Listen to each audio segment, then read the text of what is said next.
Halo guys, sampailah kita pada penghujung kuliah strategi algoritma pada semester ini. Ini adalah materi kuliah kita yang terakhir, membahas teori P, NP, dan NP complete. Video kuliah ini sebagi menjadi dua bagian, dan ini adalah bagian pertama. Video bagian pertama ini membahas beberapa istilah yang akan kita gunakan dalam pembahasan teori P dan NP ya. Yang pertama adalah algoritma dengan waktu polinom versus algoritma dengan waktu non-polinom. Kemudian persoalan tractable versus persoalan intractable. Lalu persoalan yang solvable dan persoalan yang unsolvable. Kemudian contoh sebuah persoalan unsolvable yaitu halting problem. Lalu dilanjutkan dengan algoritma deterministik dan algoritma non-deterministik. Dan terakhir adalah persoalan keputusan. Sebagaimana yang sudah kalian ketahui, kinerja suatu algoritma diukur berdasarkan kebutuhan waktunya sebagai fungsi dari ukuran masukannya yaitu N. Kebutuhan waktu algoritma dihitung dari jumlah komputasi yang dilakukan oleh algoritma untuk menyelesaikan persoalan sebagai fungsi dari ukuran masukannya itu. Nah, berdasarkan kebutuhan waktunya, algoritma untuk menyelesaikan persoalan dapat dibagi menjadi dua kelompok besar. Pertama adalah algoritma waktu polinom atau polynomial time algorithm. Ini adalah kelompok algoritma yang kebutuhan waktu algoritmanya dibatasi oleh fungsi polinomial. Yang kedua adalah algoritma waktu non-polinom atau non-polynomial time algorithm. Ini adalah kelompok algoritma yang kebutuhan waktu algoritmanya dibatasi oleh fungsi non-polinomial, ya, seperti fungsi faktorial atau fungsi eksponensial. Algoritma dengan kebutuhan waktu polinom, kompleksitas waktunya dibatasi oleh fungsi-fungsi polinomial seperti n kuadrat, n pangkat 3, n log n, dan seterusnya. Contohnya persoalan pengurutan. Kebutuhan waktu algoritmanya itu bermacam-macam ya. Kalau untuk algoritma brute force seperti selection sort, insertion sort, dan bubble sort itu kebutuhan waktunya O(n)². Jadi kebutuhan waktunya dibatasi oleh fungsi n kuadrat. Sedangkan untuk algoritma quick sort dan merge sort, kebutuhan waktunya dibatasi oleh fungsi n log n. Untuk persoalan pencarian, kebutuhan waktunya ada yang linear ya, misalnya sequential search, ada juga yang log n ya, misalnya binary search. Untuk perkalian matriks, kebutuhan waktunya O(n)3 ya, untuk perkalian matriks secara brute force, atau O(n)2,83 untuk algoritma perkalian matriks dengan metode Streisand. Nah, kebutuhan waktu yang dibatasi oleh fungsi polinom ini itu dapat dianggap sebagai algoritma yang tergolong bagus ya. Karena fungsi polinom itu mempunyai karakteristik bahwa pertumbuhan fungsinya itu tidak bertambah secara signifikan ketika n-nya membesar. Ini sangat berbeda dengan algoritma yang kebutuhan waktunya non-polinom. Ya. Algoritma dengan kebutuhan waktu polinom, misalnya kebutuhan waktunya itu dibatasi oleh fungsi faktorial atau eksponensial.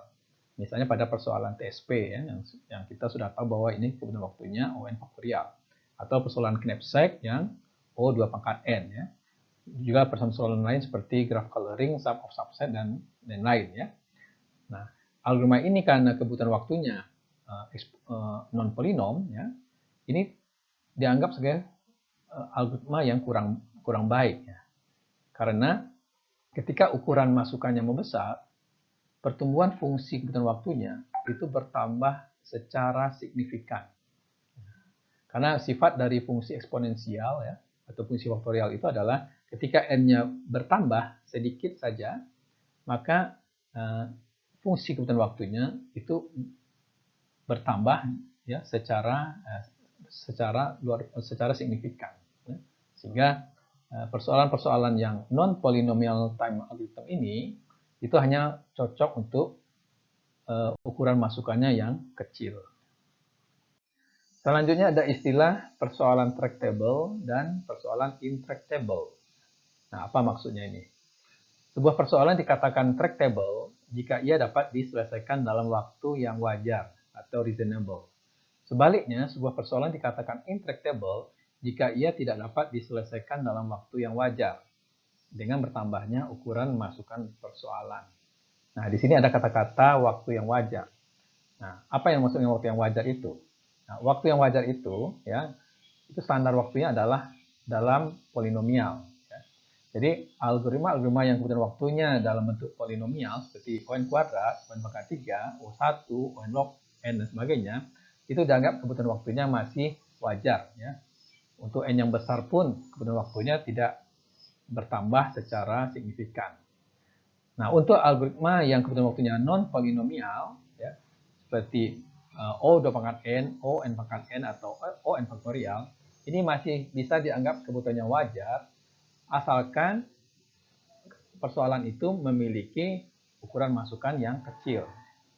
Nah, jadi kalau misalnya pada persoalan TSP, kalau kita menyelesaikan persoalan TSP untuk graf dengan jumlah simpulnya n-nya sama dengan misalnya 5, 8, atau paling banyak 10 lah, ya, itu masih bisa diselesaikan ya dalam waktu yang masih bisa ditoleransi. Tetapi ketika ukuran simpulnya, jumlah simpulnya bertambah banyak, ya, misalnya n sama dengan 20 saja. Nah, ini sudah pernah kita hitung sebelumnya. Ketika n sama dengan 20, itu jumlah komputasinya bisa mencapai miliaran ya komputasi, ya, dan itu bisa membutuhkan waktu komputasi yang lama sekali. Nah, ini sudah tidak wajar lagi. Selanjutnya ada istilah solvable problem dan unsolvable problem. Nah, kedua istilah ini itu dikaitkan dengan mesin Turing. Ya. Mesin Turing adalah sebuah model komputasi yang dikemukakan oleh Alan Turing. Sebuah persoalan dikatakan solvable jika terdapat mesin Turing yang dapat menyelesaikannya. Sedangkan sebuah persoalan dikatakan unsolvable atau tidak dapat dipecahkan jika tidak terdapat mesin Turing yang dapat menyelesaikannya. Ya. Nah, ini adalah model sebuah mesin Turing. Ya. Sebuah mesin Turing memiliki sebuah pita yang berisi simbol-simbol yang dibaca oleh head-nya. Kemudian ini adalah finite control yang mengatur transisi antara suatu state dengan state yang lain. Ini sudah kalian pelajari dalam kuliah otomata dan teori bahasa formal. Nah, untuk solvable problem atau persoalan yang bisa dipecahkan itu dapat dibagi lagi menjadi dua kategori, tractable problem dan intractable problem. Ya, yang seperti yang sudah kita jelaskan sebelum ini ya. Menariknya di sini adalah apakah ada persoalan yang tidak bisa dipecahkan atau unsolvable. Karena selama ini kita beranggapan bahwa hampir semua persoalan komputasi itu bisa diselesaikan. Nah, ternyata ada persoalan yang tidak bisa dipecahkan. Ya. Namanya halting problem. Nah, halting problem ini dikemukakan pertama kali oleh Alan Turing pada tahun 1963, ya, ketika ia membahas konsep mesin Turingnya itu. Nah, definisi halting problem adalah sebagai berikut. Diberikan sebuah program komputer dan input untuk program tersebut. Tentukan apakah program akan berhenti ya, atau halt dengan input tersebut, atau malah berlanjut bekerja secara tak terbatas atau infinite loop. Nah, jadi maksudnya jika sebuah mesin Turing menerima input pada pitanya yaitu sebuah program komputer dan input untuk program tersebut, bagaimana mesin Turing tahu bahwa program tersebut berhenti atau malah mengalami looping. Sebagai contoh, ini dua program sederhana. Ya. Yang pertama berbentuk sebuah loop while ya, yang kondisinya selalu true. Ya. Nah, ia melakukan pengulangan, ya, yaitu menambahkan i ya dengan 1. Ya. Nah, karena di sini loopnya tidak pernah berubah jadi false, maka program ini kalau kita jalankan dengan komputer pasti mengalami looping. Nah, itu kalau sedangkan program yang ini hanya terdiri dari satu baris saja, hello world. Nah, kalau dijalankan dengan komputer pasti program ini berhenti. Nah, itu karena kita yang mengamati, ya, sebagai manusia mengamati bahwa programnya mengalami looping atau berhenti. Nah, sekarang bagaimana komputer tahu bahwa program tersebut berhenti atau atau tidak berhenti. Nah, kita asumsikan terdapat sebuah algoritma A ya, yang menyelesaikan persoalan halting problem ini.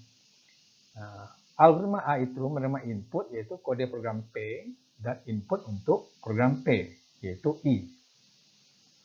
Nah, algoritma memberikan output biner yaitu 1 atau 0. Nah, output 1 berarti program P berhenti untuk masukkan I ya. Sedangkan output 0 berarti program P tidak berhenti.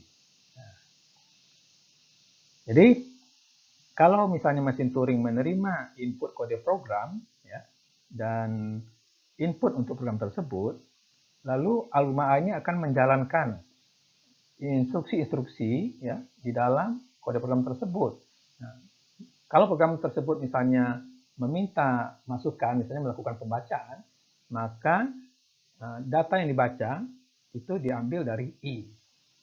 Nah, sekarang bagaimana algoritma itu bisa memutuskan bahwa program itu berhenti atau malah tidak berhenti? Nah, Alan Turing membuktikan bahwa tidak ada algoritma A yang dapat memutuskan apakah program P berhenti ketika dijalankan dengan masukan tersebut. Jadi tidak ada mesin Turing yang dapat memutuskan apakah sebuah program berhenti ya atau mengalami looping ya. Nah, dengan kata lain, halting problem ini tidak bisa diselesaikan ya, sehingga disebut dengan unsolvable problem. Nah, inilah dia Alan Turing yang kita sebut-sebut tadi namanya. Alan Turing ini selain sebagai seorang matematikawan, dia juga adalah seorang ilmuwan komputer. Dia disebut juga sebagai bapak komputer modern karena ialah yang meletakkan formalisasi konsep algoritma dan komputasi dengan menggunakan mesin yang diberi nama mesin Turing. Nah, selanjutnya kita bahas istilah algoritma deterministik dan algoritma non-deterministik. Algoritma deterministik itu adalah algoritma yang dapat ditentukan dengan pasti aksi apa yang akan dikerjakan selanjutnya oleh algoritma tersebut. Jadi di dalam sebuah algoritma kan terdapat sekumpulan aksi. Nah, setiap aksi akan dijalankan sesuai dengan urutannya di dalam algoritma tersebut. Jadi, aksi K itu dikerjakan setelah aksi K-1. Nah, setelah aksi K dikerjakan, nah kita pasti tahu aksi selanjutnya yang dikerjakan adalah aksi K+1. Maka inilah yang dinamakan deterministik. Nah, algoritma deterministik itu bekerja sesuai dengan cara program dieksekusi oleh komputer. Komputer akan mengeksekusi perintah-perintah di dalam program sesuai dengan urutannya. Nah, kalau kita ulang kembali melakukan running sebuah program, maka urutan instruksi yang dikerjakan akan tetap sama. Semua algoritma yang sudah kita pelajari hingga saat ini, itu termasuk ke dalam algoritma deterministik. Di dalam algoritma deterministik, lintasan dari aksi pertama sampai aksi terakhir, itu hanyalah sebuah lintasan tunggal. Fn di sini menyatakan jumlah langkah komputasi yang dilakukan, mulai dari aksi pertama sampai aksi terakhir. Nah, ini adalah contoh sebuah algoritma deterministik, yaitu sequential search yang sudah kalian kenal. Algoritma ini mencari apakah sebuah elemen yang dinyatakan dengan X terdapat dalam array A. Nah, ini adalah pseudocode-nya. Saya beri label ini adalah aksi pertama, aksi kedua, aksi ketiga. Urutan aksi ini akan dikerjakan sesuai dengan bagaimana ia ditulis. Jadi aksi pertama dikerjakan terlebih dahulu, kemudian aksi kedua, kemudian aksi ketiga. Ini sudah pasti ya, dilakukan sesuai dengan urutan ini. Sehingga inilah yang disebut dengan deterministik. Tetapi pada algoritma non-deterministik, algoritma berhadapan dengan beberapa pilihan aksi atau opsi. Dan algoritma memiliki kemampuan untuk menerka atau memilih sebuah aksi. Aksi apa yang akan dikerjakan selanjutnya itu tidak dapat ditentukan. Misalnya seperti ini. Misalkan setelah mengerjakan suatu aksi, Nah, terdapat beberapa pilihan aksi. Di sini tidak dapat ditentukan apakah algoritma akan memilih aksi yang ini atau yang ini. Nah, kalau misalnya dia memilih aksi yang ini, maka selanjutnya dia berhadapan dengan sejumlah aksi lagi. Ya. Dan algoritma tidak dapat ditentukan dia mau memilih aksi yang mana. Maka lintasan yang terdapat di dalam algoritma non-deterministik ini itu tidak tunggal, ya. Bisa banyak, ya, bisa lebih dari satu lintasan. Algoritma non-deterministik itu hanya bisa dijalankan oleh mesin yang non-deterministik pula. Nah, mesin yang non-deterministik ini itu kita namakan komputer hipotetik. Artinya komputer yang masih berupa imajiner atau masih bersifat komputer teori. Contoh komputer yang non-deterministik, ya, itu contohnya adalah mesin Turing non-deterministik. Nah, ini adalah contoh mesin Turing non-deterministik. Q1, Q2, dan Q3 adalah state-state yang terdapat di dalam mesin Turing.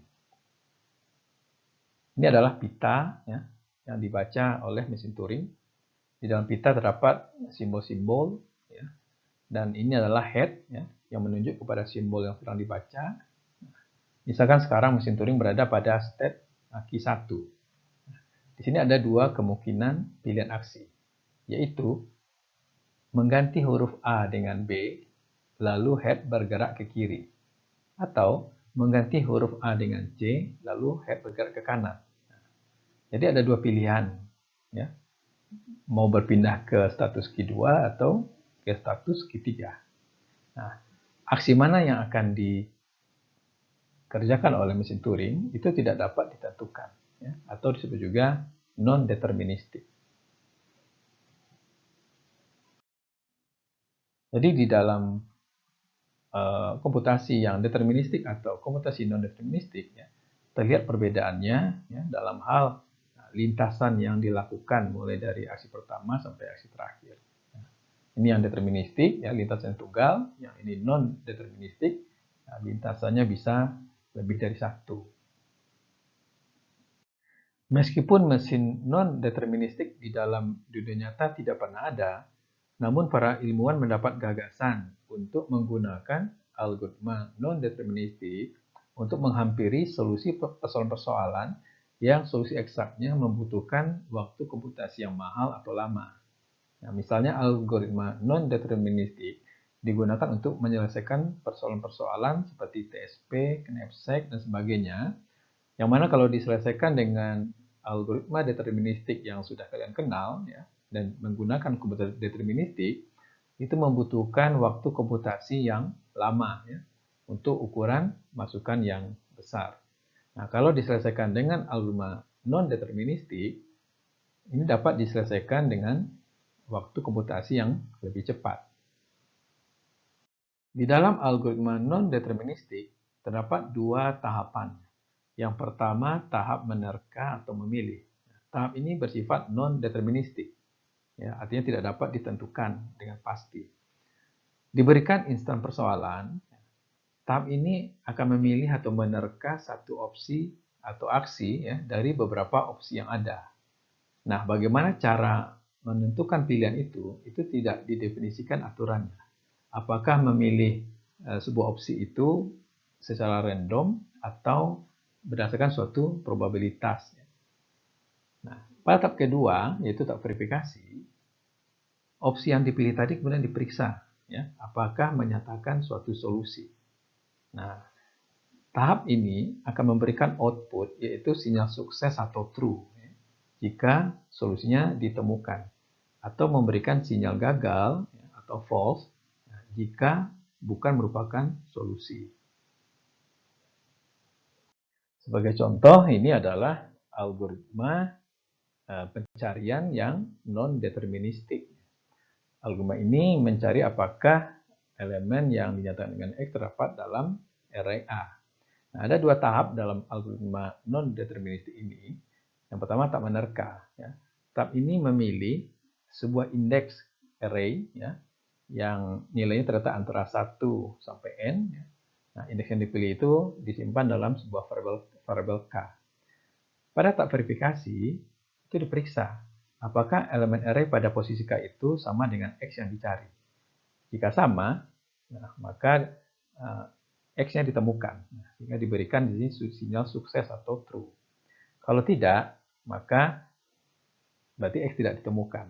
Ya. Di sini diberikan sinyal gagal atau false. Nah, dapat dilihat di sini bahwa algoritma ini memiliki kebutuhan waktu konstan, yaitu O1.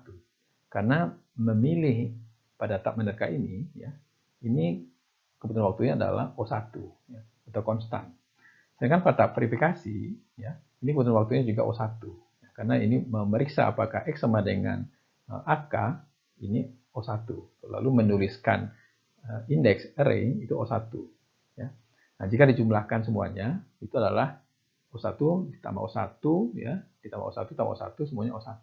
Nah, dapat kita lihat di sini bahwa algoritma non-deterministik itu dapat memberikan kompleksitas waktu yang lebih baik ya, dibandingkan algoritma yang deterministik. Nah, ini contoh algoritma pengurutan yang non-deterministik. Algoritma ini akan mengurutkan elemen-elemen di dalam array A, ya, terurut secara menaik ya, dari kecil ke besar. Hasil pengurutan akan disimpan dalam sebuah array B. Nah, array B diinisialisasi terlebih dahulu semua elemennya dengan 0. Kemudian dilakukan pengulangan sebanyak n kali. Ya. Pada dalam pengulangan ini ya, itu ada tahap non-deterministik, yaitu menerka sebuah indeks elemen array ya, antara 1 sampai n. Nah, kemudian diperiksa apakah elemen array pada posisi J itu sudah dipindahkan ke dalam array B. Nah, itu dapat dilihat di sini. Jika elemen array BJ tidak sama dengan 0, artinya sudah terisi. Nah, berarti di sini pengurutannya gagal. Nah, kalau misalnya elemen BJ masih 0, maka elemen AI dikopikan ke BJ. Nah, ini akan dilakukan sebanyak n kali. Kemudian tahap verifikasi, kemudian diperiksa apakah elemen dalam array B ini sudah terurut secara menaik. Ya. Nah, jika elemen BI lebih besar dari BI plus 1, artinya tidak terurut, ya, secara menaik, maka berarti pengurutannya gagal. Ya. Nah, kalau tidak, maka cetak semua elemen-elemen di dalam array B ini. Nah, algoritma ini, ya, kebutuhan waktunya lebih kecil ya dari algoritma brute force untuk pengurutan. Pada video bagian kedua nanti, kita akan membahas teori P dan NP. Teori P dan NP ini itu hanya dibatasi khusus pada persoalan-persoalan keputusan saja, ya, atau decision problem. Nah, untuk itu kita perlu memahami apa yang disebut dengan persoalan keputusan. Persoalan keputusan adalah persoalan yang solusinya hanyalah berupa jawaban yes atau no. Ya atau tidak. Yes atau no ini ekuivalen dengan accept atau reject ya pada mesin Turing. Ada atau tidak ada, bisa atau tidak bisa dan sebagainya. Contoh-contoh persoalan keputusan yang sudah kita kenal ya, misalnya adalah persoalan pencarian. Diberikan sebuah integer x. Tentukan apakah elemen x terdapat di dalam sebuah tabel atau array. Nah, jawaban untuk persoalan ini hanya ada dua macam, yaitu ada, ya, yaitu x ditemukan di dalam array itu, atau tidak ada, yaitu x tidak terdapat dalam array. Nah, contoh kedua misalnya adalah diberikan sebuah bilangan bulat x ya, atau integer x. Tentukan apakah x merupakan bilangan prima. Nah, jawaban dari persoalan ini hanya ada dua, yaitu x merupakan bilangan prima ya, atau yes ya, atau x bukan bilangan prima ya, atau no. Nah, selain dua contoh persoalan tadi, yaitu persoalan pencarian dan persoalan menentukan bilangan prima, masih terdapat banyak persoalan-persoalan keputusan lainnya. Nah, di sini saya berikan beberapa contoh persoalan keputusan lainnya. Yang pertama adalah persoalan sirkuit Hamilton. Ya. Diberikan sebuah graf ya, dengan n buah simpul. Pertanyaannya adalah, apakah terdapat sebuah sirkuit Hamilton di dalam graf tersebut? Sirkuit Hamilton adalah sebuah lintasan yang berawal dari sebuah simpul, kemudian mengunjungi simpul-simpul lainnya tepat sekali, lalu kembali lagi ke simpul semula. Nah, jawaban terhadap persoalan ini adalah yes atau no. Ya artinya terdapat sirkuit Hamilton di dalam graf, no artinya tidak terdapat sirkuit Hamilton di dalam graf. Yang kedua adalah persoalan clique problem. Sebuah clique adalah subset dari himpunan simpul di dalam graf yang semuanya terhubung. Contohnya ini sebuah graf. Upah graf yang berwarna merah ini adalah sebuah clique. Upah graf ini memiliki 5 buah simpul. Dan semuanya terhubung. Nah, pertanyaannya adalah, diberikan sebuah graf. Apakah terdapat clique yang jumlah simpulnya sama dengan 5? Nah, jawabannya adalah ya, atau tidak. Ya artinya terdapat clique yang jumlah simpulnya 5. Tidak artinya tidak terdapat clique yang jumlah simpulnya 5. Persoalan keputusan ketiga yang mungkin kalian belum pernah dengar, itu adalah satisfiable problem, atau diterjemahkan menjadi persoalan kepuasan, disingkat dengan SAT saja. Persoalan ini dikemukakan pertama kali oleh Stephen Arthur Cook pada tahun 1971. Persoalan SAT ini berkaitan dengan materi aljabar boolean yang sudah pernah kalian dapatkan dalam kuliah matematika diskrit. Jadi diberikan himpunan X yang berisi P-ubah boolean, yaitu X1, X2, sampai Xn. Kemudian sebuah klausa itu adalah ekspresi boolean yang mengandung P-ubah atau negasi dari P-ubah tadi. Sebuah koleksi atau kumpulan klausa boolean C dikatakan memuaskan atau satisfiable jika terdapat assignment nilai-nilai kebenaran untuk X yang secara simultan membuat C bernilai true. Nah, contohnya, misalkan himpunan P-ubah booleannya ada 3, yaitu X1, X2, dan X3. Dan C ini adalah kumpulan klausa atau ekspresi boolean, yaitu 3 buah nih ya. 1, 2, 3. Yang semuanya di N-kan. Ya. Ini adalah bentuk negasi. Ya. X1 bentuk negasi, di OR-kan dengan S2, di OR-kan dengan S3, dalam bentuk negasi, dan seterusnya.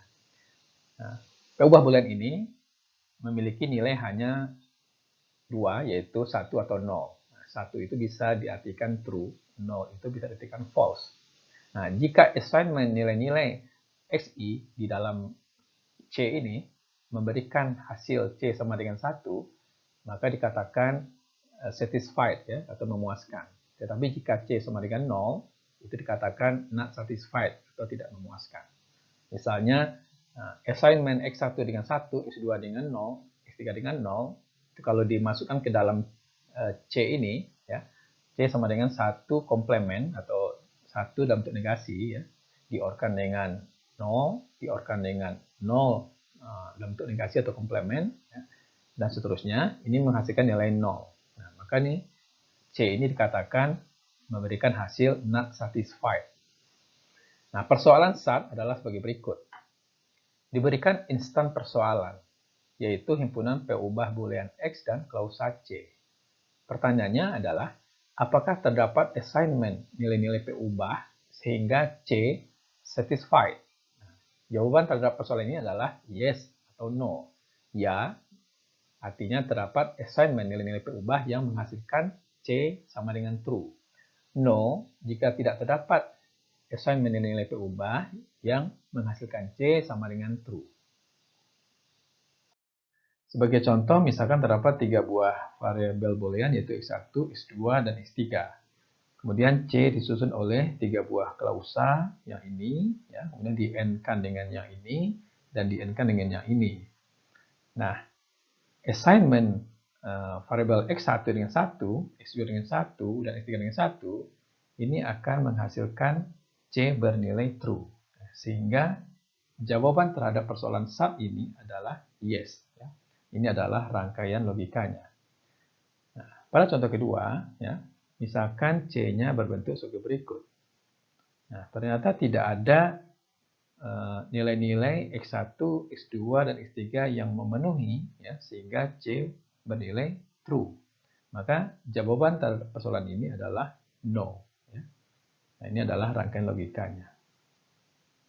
Persoalan-persoalan lain yang bukan persoalan keputusan, misalnya pada persoalan optimasi, kita dapat membuat persoalan keputusan yang bersesuaian dengan persoalan tersebut. Nah, ini akan ditunjukkan dengan contoh 3 persoalan berikut, yaitu TSP, ya, knapsack problem, dan pewarnaan graf. Yang pertama adalah TSP atau Traveling Salesperson Problem. Diberikan sebuah graf berarah dengan bobot pada setiap sisinya. Sebuah tur di dalam graf tersebut dimulai dari sebuah simpul, lalu mengunjungi simpul-simpul lainnya tepat sekali dan kembali lagi ke simpul asalnya. Persoalan TSP yang sudah biasa kita kenal itu adalah persoalan TSP yang mencari tur dengan total bobot sisi minimal. Nah, ini kita beri nama Traveling Salesperson Optimization Problem. Nah, persoalan TSP ini itu memiliki persoalan keputusan yang bersesuaian, ya, yang kita beri nama Traveling Salesperson Decision Problem atau TSDP. Nah, persoalan TSDP bunyinya begini. Apakah terdapat sebuah tur di dalam graf dengan total bobot sisinya kecil sama dengan D? Nah, jawaban terhadap persoalan ini adalah yes or no. Ya, yaitu terdapat tur dengan total bobot kecil sama dengan D. No, jika tidak terdapat tur dengan total bobot sisinya kecil sama dengan D. Persoalan optimasi yang kedua adalah knapsack problem. Diberikan n buah objek dan sebuah knapsack dengan kapasitas W. Setiap objek memiliki bobot dan profit masing-masing. Persoalan knapsack yang sudah kita kenal adalah persoalan knapsack optimasi, yaitu tentukanlah objek-objek yang dimasukkan ke dalam knapsack, ya, asalkan total bobotnya tidak melebihi W, namun memberikan total profit atau keuntungan yang maksimal. Nah, persoalan ini memiliki persoalan keputusan yang bersesuaian, yang kita beri nama integer knapsack decision problem.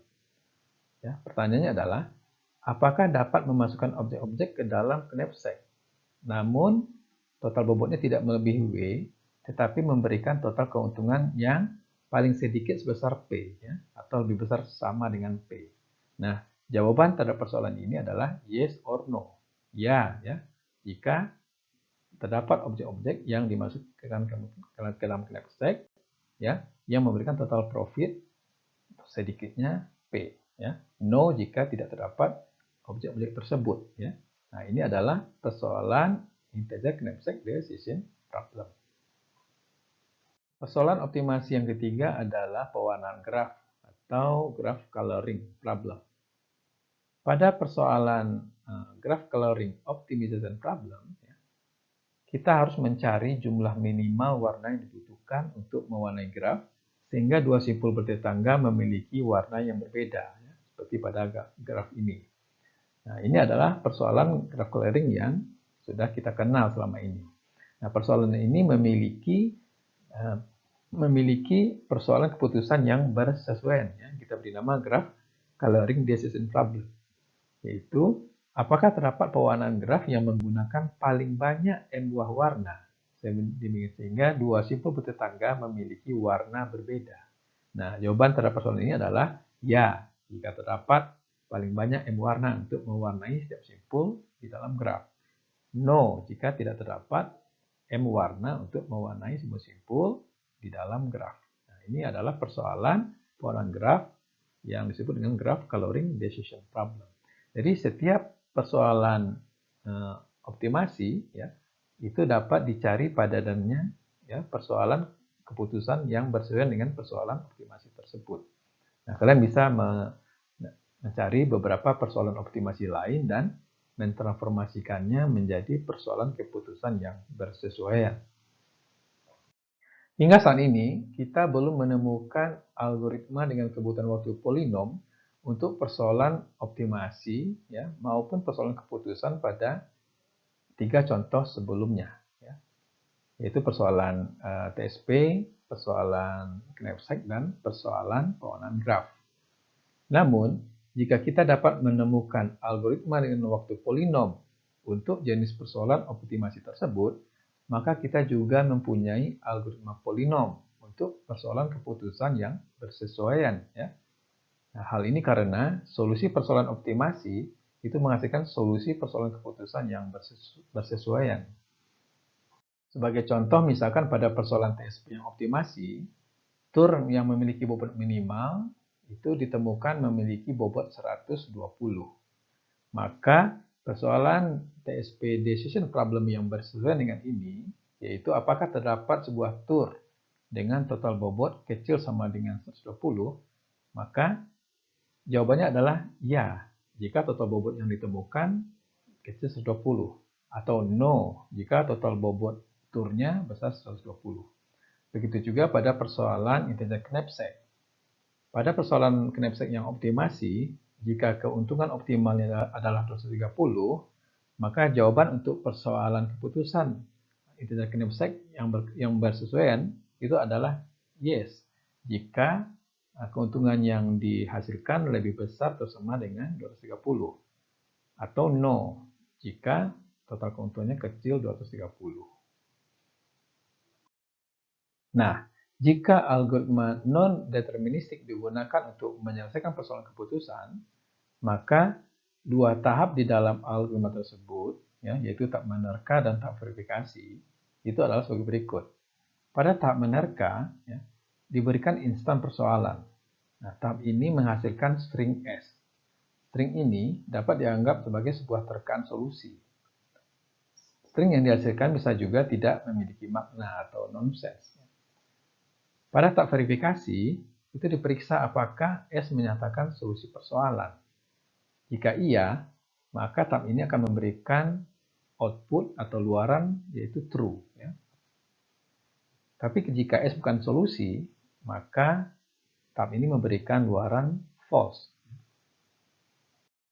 Misalkan algoritma non-deterministik digunakan untuk menyelesaikan persoalan TSP, decision problem atau TSDP. Yang bunyi persoalannya adalah sebagai berikut. Apakah terdapat tur di dalam graf dengan total bobot kecil sama dengan D? Maka algoritma non-deterministiknya terdiri atas dua tahap, yaitu tahap menerka dan tahap verifikasi. Pada tahap menerka, itu dihasilkan sebuah string. String ini bisa menyatakan urutan simbol-simbol yang dikunjungi di dalam graf, tapi bisa juga menyatakan sebuah string yang tidak punya makna atau nonsense. Kemudian pada tahap verifikasi, string S itu diperiksa apakah merupakan sebuah tur lengkap. Artinya, semua simbol-simbolnya sudah dikunjungi dan kembali ke simpul asal. Lalu diperiksa apakah total bobot semua sisinya lebih kecil atau sama dengan D.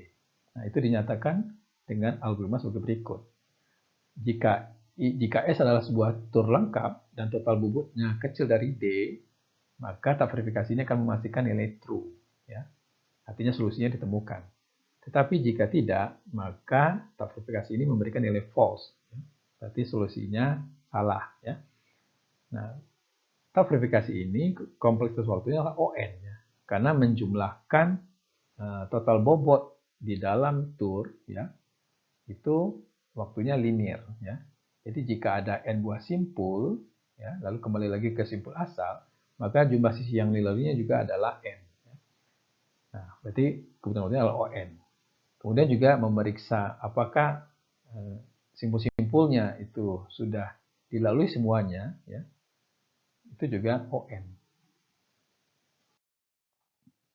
Sebuah algoritma non-deterministik dikatakan menyelesaikan persoalan keputusan apabila 1. Untuk suatu instan persoalan di mana jawabannya adalah yes, maka terdapat beberapa string S yang pada tahap verifikasi menghasilkan nilai true.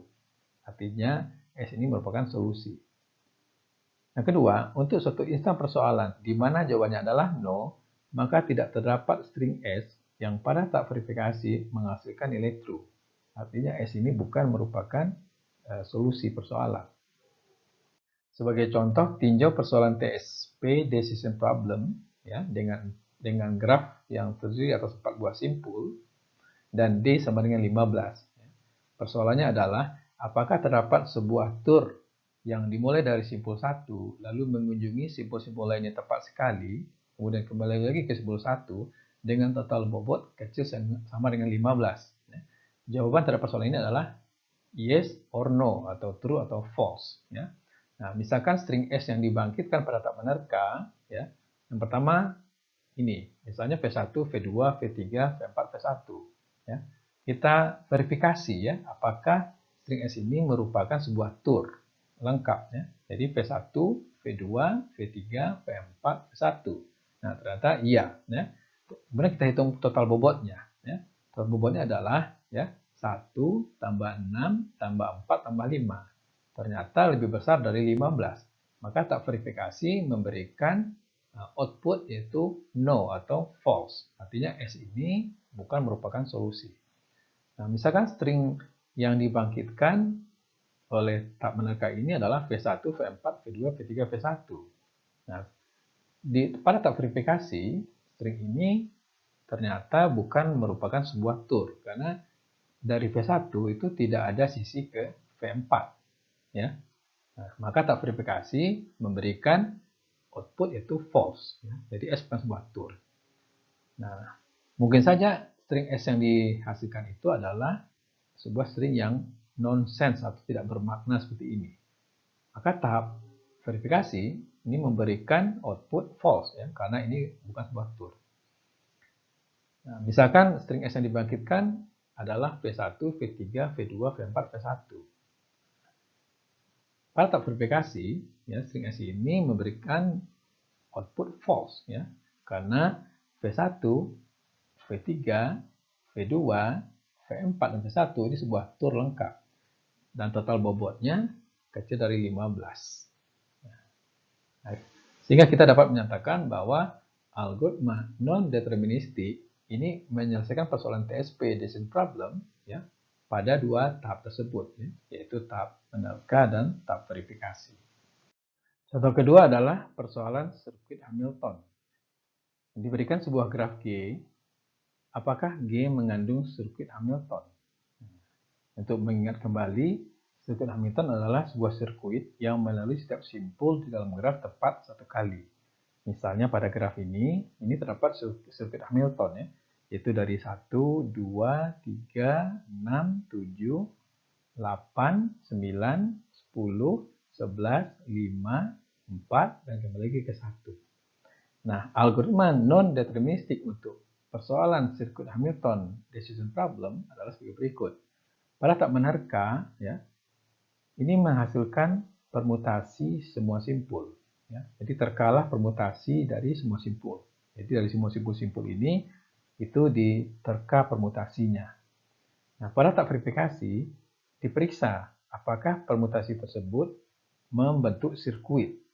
Ya. Jika benar, maka tahap verifikasi ini akan memberikan nilai true. Ya. Jika tidak, maka tahap verifikasi memberikan jawaban false. Demikianlah pembahasan kita pada video yang pertama ini. Nanti kita lanjutkan pembahasannya pada video bagian kedua.